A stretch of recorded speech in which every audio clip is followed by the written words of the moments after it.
Good po. I'm Brother Jasper De Ocampo. Year 2001, nang may involved ako sa Christian community sa Alsa. Ma-attend ng Bible study dahil sa pakikisama lang. On and off at hindi consistent sa church. Year 2005, nagdumating ang pagsubok sa aming buhay. Mas minahal ko ang mundo, pag-inom, pambababae, at sobrang abala sa trabaho, at di ko nakuha magpasalamat at manambahan sa Panginoon. Nung panahon na ako ay lulong na sa mga mundong gawain at masisira na halos ang aking pamilya, doon ko unting-unting nakilala ang Panginoon. Na-realize ko na di ako pinabayaan ng Panginoon. May ginamit siya mga tao upang ako ay makakilala at tanggapin si Jesus bilang aking Panginoon at sariling tagapagligtas. Ginamit ng Diyos ang aking asawa na si Sis Len at Brother Sam David na nag-share sa akin ng gospel. Dahil sa mga taong ito na nagtyaga sa akin, salamat sa Diyos na nandito ako ngayon sa inyong harapan at nagpapayag ng kanyang kabutihan sa akin. Ayon sa Matthew 11, verse 28, magsiparito ka sa akin, kayong lahat na napapagal at nabibigat ang lupa, at kayo aking pagpapahingahin. About naman po sa E12 Discipleship Program, salamat sa Panginoon sa programang ito na talagang malaki ang naitulong sa aking personalidad at paglagong espiritual. Sa narito ang pagiging leader pala sa church ay kailangan maka-encourage ka sa karamihan at maging pagpapala sa mga kapatiran. Dati po kasi bilang isang SK chairman at Banjan Lim, mas prioritize ko ang katanyagan at influence ang ibinibigay nito sa akin. Subalit na ako ay maging isang leaders ng SSEFM, natuto akong maging mapagkumbaba. Dati gusto ko ako ang nagugutos.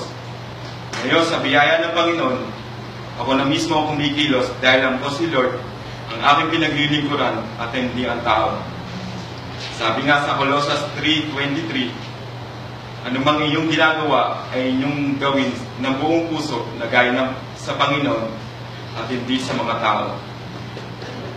At sa aming pag-aaral ng E12 Discipleship, natutunan ko kung paano mag-share din ng gospel at maipakita rin sa mga tao, especially sa family ko, kung paano kumikilos ang Diyos sa aming mag-asawa.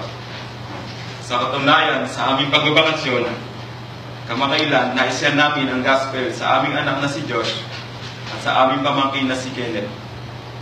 Sa kanilang murang edad, amin na ipakilala ang Panginoong Jesus bilang tanging nilang Panginoon at tagapagligtas. At sa biyaya ng Panginoon, ito naman ay tinanggap nila. Amen. Maging aking bayo na si Gilbert Perez na tumanggap din. At ang aking buong pamilya na isama na namin sa church upang manambahan, na-share din namin sa kanila lalaging manalangin at magpasalamat sa Panginoon. Tunay namin pinasasalamatan ang Panginoon sa napaka-very fruitful na bakasyon. At sa aming personal devotion and journaling, lalo pa ako napalapit sa Panginoon at napatunayan ko na sa kanyang salita na ako talaga ang mahal niya.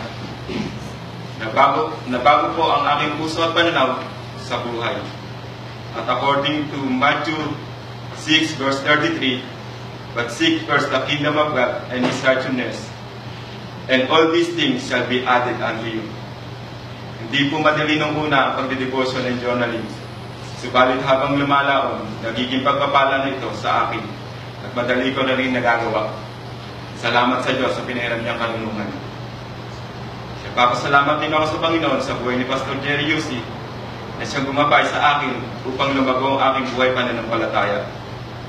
At salamat sa Panginoon sa bagong pag-asa at katiyakan at higit sa lahat sa buhay na walang hanggan na kay Kristo Jesus lamang matatagpuan. Glory to God and God bless all. Muli, ito po si Brother Jasper De Ocampo, lingkod ng Panginoon na naligtas at binago niya. At ngayon, lalo pa maglilingkod sa Kanya. Amen.